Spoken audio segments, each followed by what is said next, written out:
조용하고 고급스러운 버지니아주 윌로브룩 교회 지역에서 2013년에 발생한 충격적인 살인 사건은 권력, 집착, 배신의 복잡한 그물을 드러냈습니다. 법정에서 존경받는 인물이었던 아론 콜드웰 판사는 너무나 어둡고 복잡한 상황에서 사망한 채 발견되어 그에 대한 대중의 인식을 영원히 바꿔놓았습니다.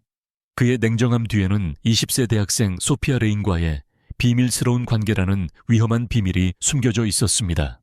이 이야기는 콜드웰의 죽음으로 이어진 사건들을 밝혀내며 예상치 못한 반전, 속임수, 그리고 오싹한 결말로 가득 차 있습니다. 2013년 9월 4일 아침, 아론 콜드웰의 아내 엘리사는 호화로운 집에서 다급하게 112에 전화를 걸었습니다. 그녀의 목소리는 떨렸고 말은 간신히 알아들을 수 있었으며 남편이 서재에서 의식을 잃은 채 발견되었다고 신고했습니다. 출동한 경찰은 끔찍한 장면과 마주했습니다. 콜드웰의 생기 없는 몸은 가죽 안락의자에 앉아 있었고 관자놀이에 총상이 있었습니다. 매끄러운 권총이 테이블 위에 놓여 있었고 꼼꼼하게 닦여 있었습니다. 처음에는 사건이 자살로 분류되었습니다. 그러나 형사들은 범죄 현장에서 불일치를 발견했습니다. 발사각도, 몸싸움의 흔적, 그리고 콜드웰의 손에서 화약 흔적이 명백히 없다는 점 등이었습니다. 사건은 살인사건으로 재분류되어 윌로브룩을 충격에 빠뜨렸습니다. 아론 콜드웰의 명성은 완벽했습니다. 그는 버지니아주 윌로브룩 법정에서 영향력 있는 인물이었습니다. 그의 모든 결정은 정의의 승리로 여겨졌습니다. 그는 52세였으며 위엄있고 꼼꼼한 사람이었습니다. 판사석에서 그의 말은 무게가 있었습니다. 그의 존재감은 강렬했고 결정은 거의 이의를 제기받지 않았습니다. 대중에게 그는 정직함의 구현체였습니다. 그러나 이 완벽한 겉모습 뒤에는 자신의 삶에 깊이 불만을 느끼는 사람이 숨겨져 있었습니다. 아론의 사생활은 또 다른 이야기를 들려주었습니다. 그는 25년 동안 엘리사와 결혼했는데 그녀는 우아하고 침착한 여성이었습니다. 엘리자 콜드웰은 모두에게 사랑받았고 자선 행사를 조직하고 자선 활동에 시간을 할애했습니다. 그러나 그들의 결혼 생활은 이상과는 거리가 멀었습니다. 세월이 흐르면서 그들의 관계는 약해졌습니다. 그들은 거의 한 침대를 쓰지 않았습니다. 그들의 대화는 스케줄과 행사에 대한 논의로 축소되었습니다. 아론은 엘리자의 세계가 친밀함보다는 외적인 화려함을 중심으로 돌아가는 것처럼 느꼈습니다. 2011년까지 그는 다른 곳에서 만족을 찾으며 자신을 닫기 시작했습니다. 2012년 봄, 아론은 소피아 레인을 만나 그녀의 에너지에 사로잡혔습니다. 이것은 그가 법률 윤리에 대한 강의를 하도록 초대된 지역 대학의 멘토링 프로그램 중에 일어났습니다. 소피아는 그녀의 학문적인 질문이 아니라 그녀의 카리스마로 젊은 얼굴의 바다에서 두드러졌습니다. 저 20세인 소피아는 조용한 결단력과 더 많은 것을 갈망하는 욕망을 가지고 있었습니다. 그녀는 정치학을 전공했고 로스쿨에 진학하는 것을 꿈꿨습니다. 그러나 그녀의 재정적인 어려움은 그녀의 미래에 의문을 제기했습니다. 소피아는 평범한 가정에서 자랐습니다.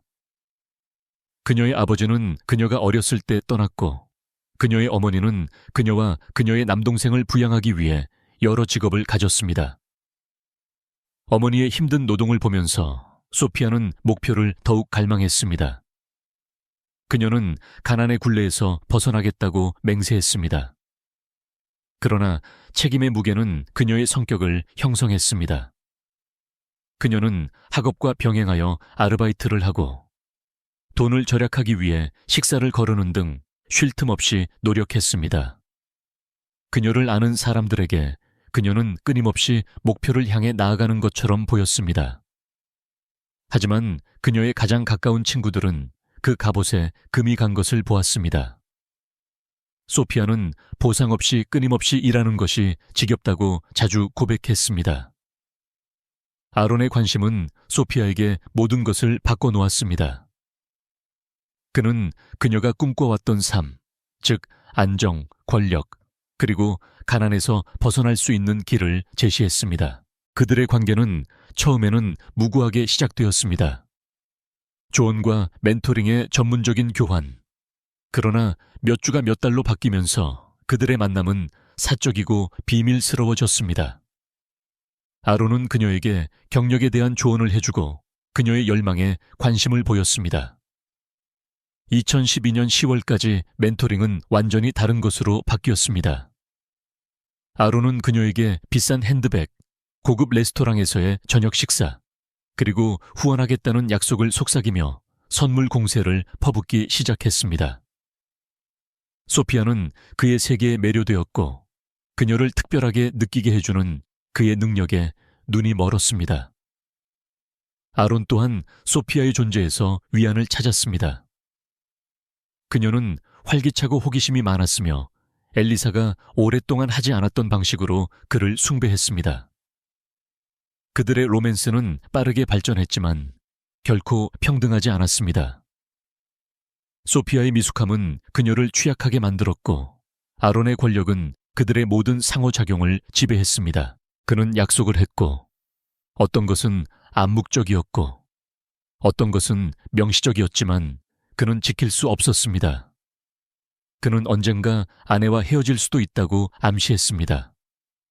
비록 그는 마음속으로는 결코 그렇게 하지 않을 것이라는 것을 알고 있었지만요.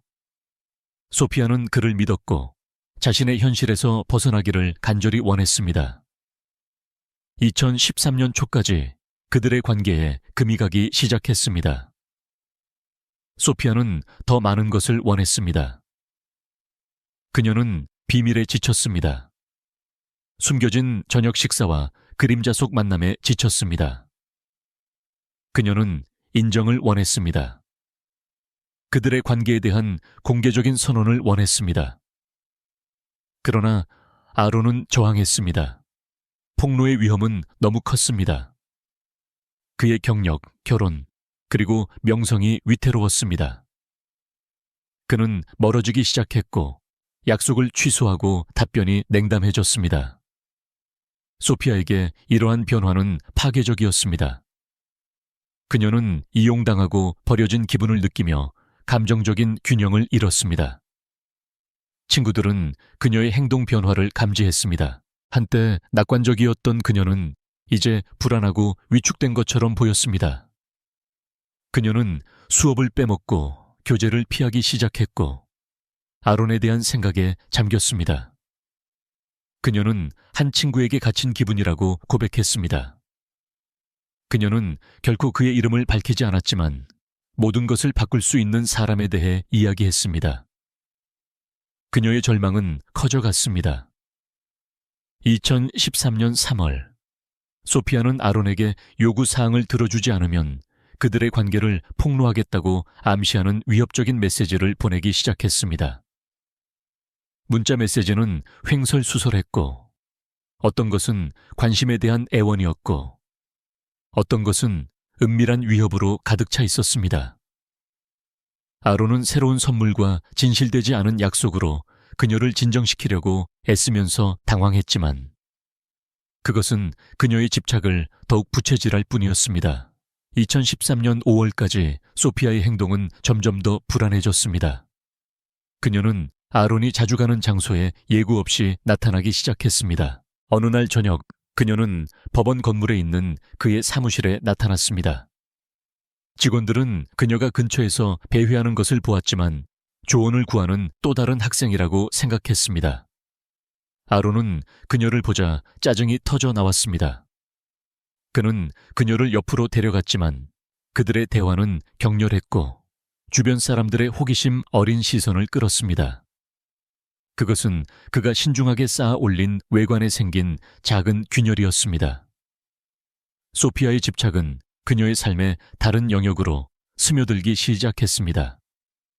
그녀의 성적은 급격히 떨어졌고 아르바이트도 빼먹기 시작했습니다. 친구들은 걱정했지만 어떻게 도와야 할지 몰랐습니다. 그러다 2013년 6월 자선 무도회가 열렸고 이 행사는 그녀의 절망을 극도로 몰아넣었습니다. 아론은 엘리사와 함께 무도회에 참석했습니다. 윌로브루 컨트리 클럽에서 열린 눈부신 행사였습니다.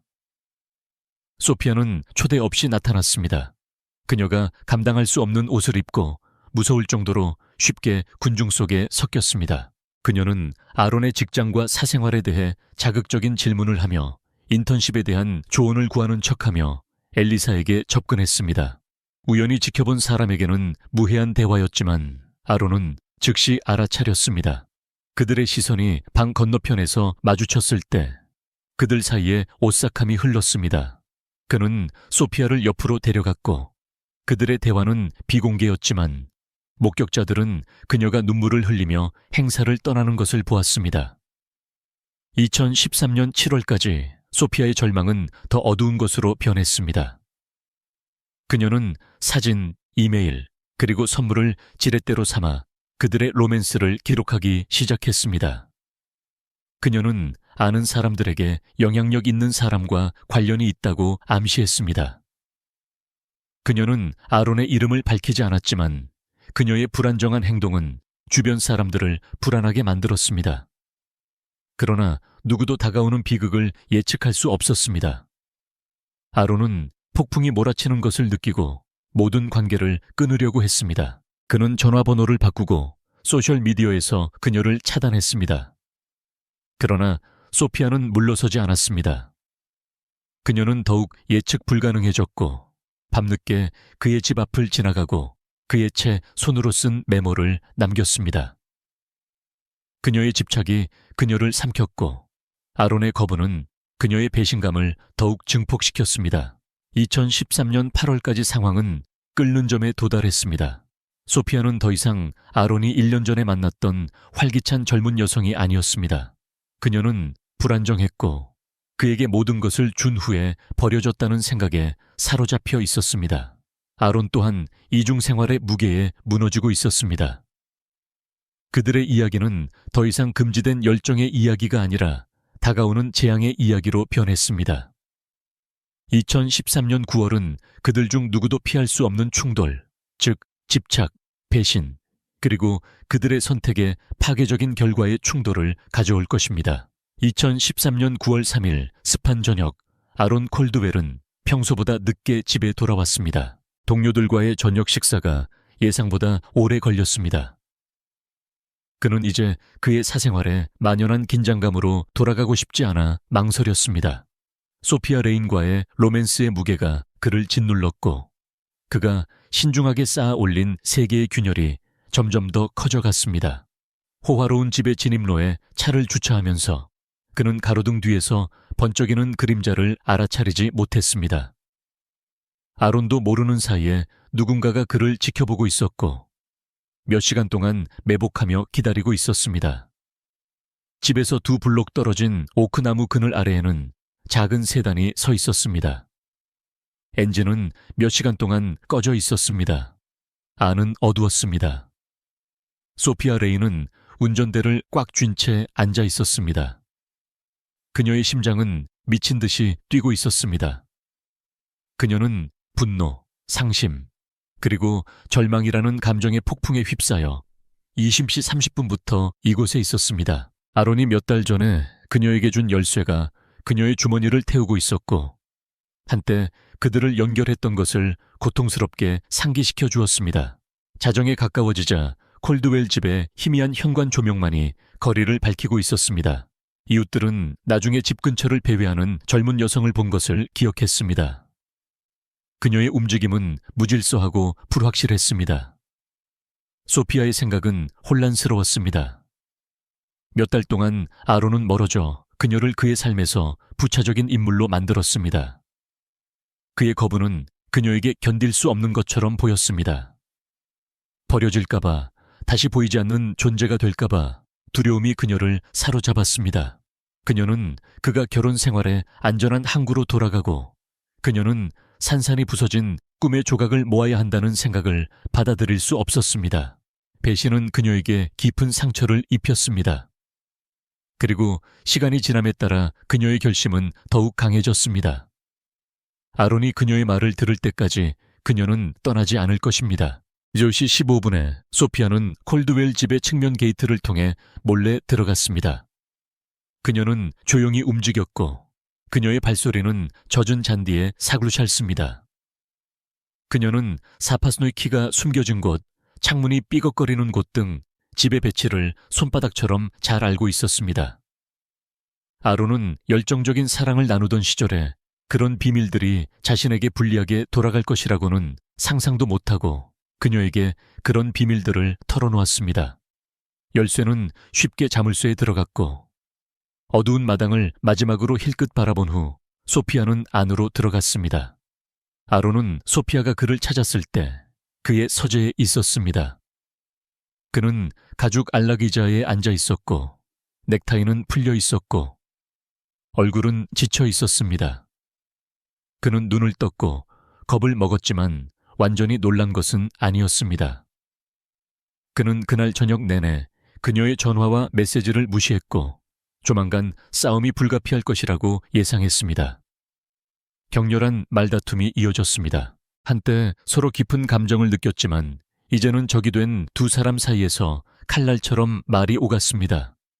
소피아는 답을 요구했습니다. 인정을 요구했습니다. 그녀는 아론이 엘리사를 떠나 자신을 선택하기를 원했습니다. 그러나 아론은 굳건했습니다. 그의 목소리는 차갑고 냉담했습니다. 그는 모든 것이 끝났다고 말했습니다. 그렇게 되어야 한다고요. 소피아의 분노가 폭발했습니다. 싸움이 격화되었고 말싸움으로 시작된 것은 육체적인 대결로 번졌습니다. 분노와 슬픔에 떨던 소피아는 그의 책상에서 서류를 쓸어버렸고 그 내용물이 바닥에 흩어졌습니다. 상황을 통제하기 위해 필사적으로 노력하던 아론은 그녀를 진정시키려고 했지만 그의 시도는 그녀의 분노를 더욱 부채질할 뿐이었습니다. 한때 질서와 지성의 장소였던 서재는 날것의 감정이 난무하는 전장이 되었습니다. 혼란 속에서 소피아의 비명소리가 집안에 울려 퍼졌습니다. 절망과 분노가 뒤섞인 오싹한 소리였습니다. 아론은 소피아가 혼자가 아니라는 것을 몰랐습니다. 그녀의 룸메이트 이탄 그레이슨이 밖에 숨어 있었습니다. 이탄은 항상 소피아를 보호했습니다. 그의 충성심은 공유된 어려움과 비밀에서 비롯되었습니다. 그의 과거는 문제로 가득 차 있었습니다. 좀도둑질로 체포된 적도 있었고 소년원에도 간 적이 있었습니다. 그리고 겉으로 보기에는 순해 보이지만 그 속에는 화를 잘 내는 성격이 숨겨져 있었습니다. 소피아가 아론에 대해 이야기했을 때 그녀를 이용하고 버린 영향력 있는 사람의 그림을 그리자 판사에 대한 이탄의 분노는 위험한 것으로 변했습니다. 그날 저녁 일찍 이탄은 소피아를 콜드웰 집으로 데려다주고 근처에서 백업으로 기다렸습니다. 그녀는 그에게 눈에 띄지 않도록 간청하며 만남을 혼자 처리하겠다고 주장했습니다. 그러나 집 안에서 비명소리가 점점 커지자 이탄은 점점 불안해졌습니다. 0시 45분까지 그는 소피아가 들어갔던 것과 같은 게이트를 통해 집으로 들어갔습니다. 감정의 폭풍 속에서 그의 존재는 눈에 띄지 않았습니다. 아론과 소피아의 싸움이 정점에 달했을 때 아론은 일어나 소피아에게 나가라고 손짓하며 논쟁을 끝내려고 했습니다. 그녀의 마음속에서 그것은 단순한 거부가 아니었습니다. 그것은 유기였습니다. 아론이 그녀에게 등을 돌렸을 때 이탄이 조용하고 위협적으로 나타났습니다. 뒤이은 충돌은 빠르고 혼란스러웠습니다. 법의학 감정 결과 나중에 격렬한 몸싸움의 흔적이 발견되었습니다. 뒤집힌 가구, 깨진 유리, 그리고 서재 벽에 묻은 핏자국 등이었습니다. 1시 10분에 아론 콜드웰은 사망했습니다. 집의 두꺼운 벽에 사글샷된 총성이 한 발 울렸습니다. 아론이 책상 서랍에 잠가두었던 권총이 그에게 사용되었습니다. 상처의 위치, 즉 관자놀이에 한 발이 꽂힌 것은 충동적인 행동이라고 보기에는 너무 정확했지만 수사관들은 나중에 아론의 손에 화약 흔적이 없다는 점을 지적하며 그가 방가쇠를 당겼는지 여부에 의문을 제기했습니다. 이탄과 소피아는 재빨리 움직였습니다. 그들은 권총을 닦고 아론의 쓰러진 시체 옆에 있는 테이블 위에 조심스럽게 놓았습니다. 방은 엉망으로 남겨졌지만 장면은 자살로 보이도록 고안되었습니다. 1시 30분까지 그들은 정원 문을 통해 빠져나와 밤속으로 사라졌습니다. 집에서 이어진 일련의 진흙 발자국은 나중에 이탄의 존재를 암시했고 신중하게 계획된 속임수를 무너뜨릴 디테일이었습니다. 다음 날 아침 아론의 시신이 발견되자 윌로브룩은 충격에 빠졌습니다. 자살이라는 초기 보도는 거짓을 밝혀내는 감각을 가진 노련한 수사관인 칼로스 하인스 형사를 설득하지 못했습니다. 2013년 9월 4일 콜드웰 집으로 출동한 하인스는 즉시 불일치를 감지했습니다. 시신의 위치, 화약 흔적의 부재, 그리고 밖에서 두 번째 신발 한 켤레의 희미한 흔적은 폭력적인 사망을 나타냈습니다. 몇 시간 안에 사건은 살인사건으로 재분류되었습니다. 엘리자 콜드웰은 분명히 비탄에 잠겨 수사에 전적으로 협조했습니다. 그녀의 알리바이는 철통 같았습니다. 그녀는 저녁 내내 수십 명의 증인에게 둘러싸여 고위급 자선 행사에 참석했습니다. 하인스는 아론의 사생활로 시선을 돌렸고 곧 소피아 레인의 이름이 떠올랐습니다. 2013년 9월 6일 소피아는 신문을 받기 위해 연행되었습니다. 처음에는 그녀는 차분했고 형사들이 아론과의 관계를 캐묻는 동안 침착함을 유지했습니다. 그녀는 그를 알고 심지어 그날 밤 그의 집에 있었다는 것을 인정했지만 그의 죽음에 대한 어떠한 관여도 부인했습니다. 그러나 그녀의 진술에는 그녀의 차가 집 밖에 주차되어 있고 밖에서 배회하는 모습이 담긴 감시 카메라 영상이 제시되자 균열이 생기기 시작했습니다.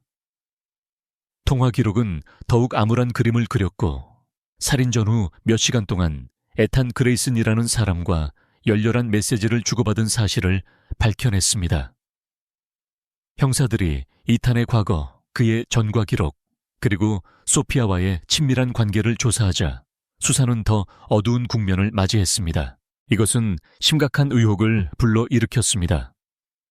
그들 사이의 문자 메시지는 무서운 수준의 계획을 드러냈습니다. 이탄은 아론이 협조하지 않으면 처리하겠다고 제안했습니다. 이제 불길한 의미를 갖게 된 문구였습니다. 2013년 9월 15일까지 퍼즐 조각이 맞춰지기 시작했습니다. 소피아의 절망과 이탄의 폭력 성향이 충돌하여 아론 콜드웰의 죽음으로 이어졌습니다. 신중하게 쌓아 올린 거짓말이 무너지기 시작했고 배신, 집착, 그리고 비극의 흔적을 남겼습니다. 그러나 모든 진실이 아직 밝혀진 것은 아니었고 그날 밤의 그림자가 모든 참가자들에게 드리워졌습니다. 2013년 9월 15일 소피아 레인과 이탄 그레이슨의 체포는 조용한 윌로브룩 거리를 뒤흔들었습니다. 아론 콜드웰의 끔찍한 죽음을 사회가 간신히 극복하기 시작했을 때 뉴스가 터져 나왔습니다. 젊고 생기가 넘치지만 이제는 의혹으로 얼룩진 두 얼굴은 누구도 예상할 수 없었던 비극의 상징이 되었습니다. 칼라 하인스 형사는 암울한 결의로 작전을 지휘했습니다. 지난 2주 동안 증거가 가차없이 쌓였습니다.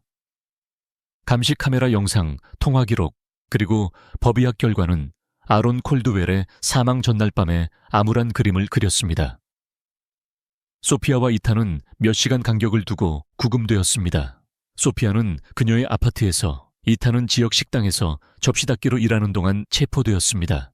소피아의 체포는 조용했고 거의 비현실적이었습니다. 그녀는 경찰이 수갑을 채우는 동안 침착해 보였습니다. 그녀의 얼굴은 창백했지만 무표정했습니다. 한때 그녀를 밝은 미래를 가진 유망한 젊은 여성으로 여겼던 이웃들은 이제 충격에 휩싸여 침묵 속에서 지켜보았습니다. 이탄의 체포는 그와 반대로 혼란스러웠습니다. 그는 자신의 결백과 불복종에 대한 주장을 외치며 경찰에 저항했습니다. 그의 발작은 도시에 드리워진 불안한 예감을 더욱 강화시켰을 뿐입니다. 신문이 즉시 시작되었습니다. 소피아는 여전히 침착함을 유지하며 자신의 결백을 주장했습니다. 그녀는 콜드웰의 집에 있었다는 것을 인정했지만 무슨 일이 일어나기 전에 떠났다고 주장했습니다. 그녀의 목소리 톤은 일정했지만 형사들은 그녀의 말에서 작은 망설임과 같은 균열을 감지했습니다. 이탄의 관여에 대해 질문하기 시작했을 때 이탄은 불안정하게 행동했습니다. 그는 소피아가 아무런 관여도 하지 않았다고 주장하며 살인에 대한 전적인 책임을 인정했습니다. 그의 사건 설명은 감정적이었지만 모순으로 가득 차 있었고 형사들은 소피아에 대한 그의 맹렬한 헌신이 그의 판단력을 흐리게 하고 있다고 느꼈습니다. 신문이 진행되면서 그들 사이에 문자 메시지가 제시되었습니다. 그들의 서신은 암울하고 폭로적이었으며 콜드웰에 대한 그들의 공통된 경멸을 암시하는 불길한 문구로 가득 차 있었습니다.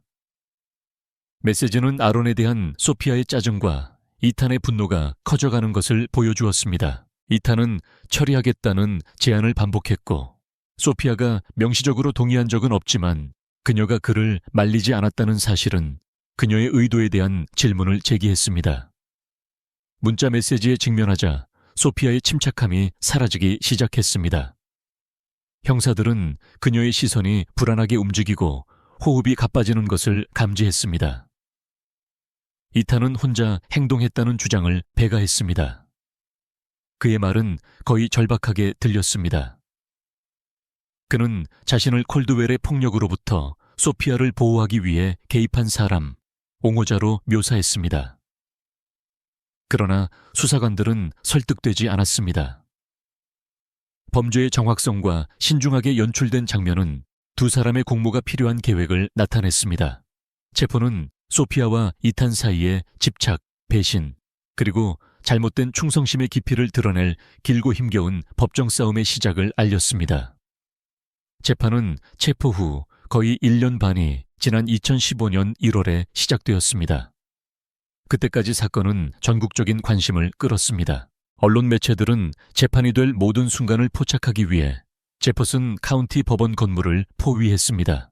신문 헤드라인은 소피아를 교활한 유혹자로, 이탄을 그녀의 뒤틀린 게임의 졸개로 묘사했습니다. 또 다른 사람들은 소피아를 희생자로 보았습니다. 자신보다 2배나 많은 남성에게 이용당하고 절망에 빠진 젊은 여성이었습니다. 법정은 매일 10,000원이었습니다.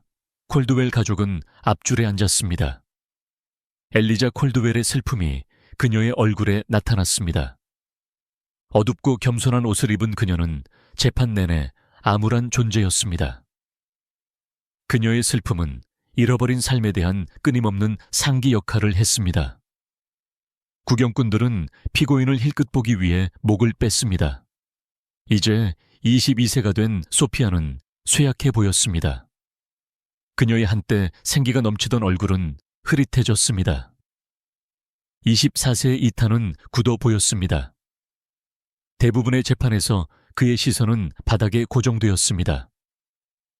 검찰은 시간을 낭비하지 않고 자신들의 주장을 제시했습니다. 그들은 야망과 질투에 사로잡힌 여성으로서 소피아의 오싹한 초상화를 그렸습니다.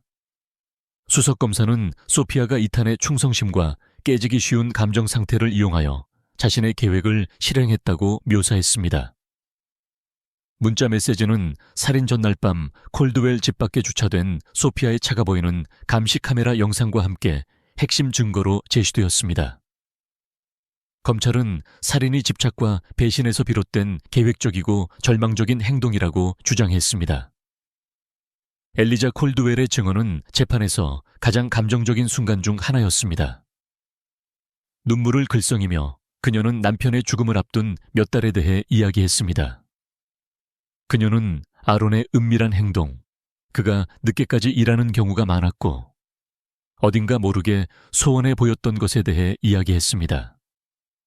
그녀의 목소리는 떨렸고 아론의 책상에 숨겨진 소피아의 러브레터를 발견한 것에 대해 이야기했습니다.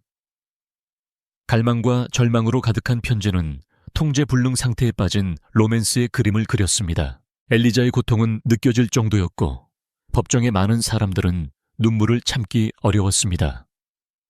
변호인은 근본적으로 다른 접근 방식을 택했습니다. 그들은 소피아를 자신보다 2배나 많은 남성에게 유혹당하고 버려진 젊은 여성인 희생자로 묘사했습니다.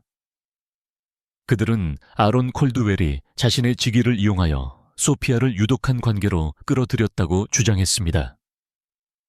변호인은 살인 전날 밤 소피아의 행동은 악의가 아니라 두려움과 감정적 충격의 결과라고 주장했습니다. 그들은 또한 이탄이 소피아를 보호하려는 자신의 잘못된 욕망에 따라 단독으로 행동했다고 주장했습니다. 소피아의 증언은 재판의 극적인 절정이었습니다. 그녀는 떨리는 몸으로 증인석에 올랐고 그녀의 목소리는 조용했지만 분명했습니다. 그녀는 콜드웰과의 관계가 매혹적이지만 질식하는 관계라고 묘사하며 그가 결코 지키지 않을 미래를 약속한 방법에 대해 자세히 설명했습니다. 그녀는 살인 공모를 부인하며 그날 밤 그의 집에 간 것은 그들의 관계를 끝내달라고 요청하기 위해서였다고 주장했습니다. 그럼에도 불구하고 그녀의 말은 자주 외워둔 것처럼 보였습니다. 그녀의 행동은 취약함과 반항적인 행동 사이를 오갔습니다. 배심원들은 그녀를 면밀히 관찰했고 그들의 얼굴은 꿰뚫을 수 없었습니다. 이탄의 증언 또한 마찬가지로 충격적이었습니다. 그는 콜드웰 살해를 인정했지만 소피아가 모르는 사이에 충동적으로 행동했다고 주장했습니다. 사건에 대한 그의 설명은 혼란스럽고 감정적이었으며 해답보다 더 많은 질문을 남기는 모순으로 가득 차 있었습니다. 그는 소피아에 대한 자신의 사랑, 그녀를 보호해야 할 필요성, 그리고 콜드웰에 대한 자신의 증오에 대해 이야기했지만 그의 말에는 헌신과 착각 사이의 경계를 모호하게 만드는 집착이 스며 있었습니다. 거의 6주 동안의 증언 끝에 배심원들은 심의를 시작했습니다. 며칠 동안 사회는 그들의 삶을 휩쓸었던 사건에 대한 결정을 기다리며 숨을 죽였습니다. 마침내 2015년 2월 28일 평결이 발표되었습니다. 소피아 레인과 이탄 그레이스는 모두 2급 살인 혐의로 유죄 판결을 받았습니다. 소피아는 징역 25년을 선고받았습니다. 그녀의 반응은 절제되었고 판결이 낭독될 때 그녀의 얼굴은 무표정했습니다. 이탄은 가석방 없는 종신형을 선고받았습니다. 그는 어떤 감정도 드러내지 않았고 그의 시선은 공허함을 향해 있었습니다.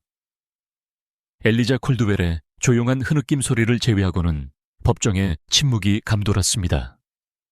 재판의 여파는 윌로브룩에 암울한 장을 남겼습니다. 엘리자는 콜드웰 집을 팔고 이사했고 일어난 일에 대한 기억을 견딜 수 없었습니다. 소피아의 이야기는 경고의 이야기가 되었고 야망과 집착의 위험에 대한 암울한 상기였습니다. 이탄의 이름은 잊혀졌고 그의 삶은 이제 감옥으로 제한되었습니다. 결국 사건은 사회에 다음과 같은 질문을 남겼습니다. 그렇게 희망으로 가득 찼던 삶이 어떻게 그런 어둠에 빠질 수 있었을까요? 답은 아론 콜드웰과 함께 묻혀 있을 수도 있고 그의 선택과 그의 그물에 얽힌 사람들의 불안한 메아리만 남겼을 수도 있습니다. 잊지 마시고 좋아요와 구독을 눌러 가톨릭 신부와 불법 이민자의 로맨스에 피비린내 나는 결말에 대한 사건과 같은 다른 흥미진진한 사건을 놓치지 마세요. 다음 영상에서 뵙겠습니다.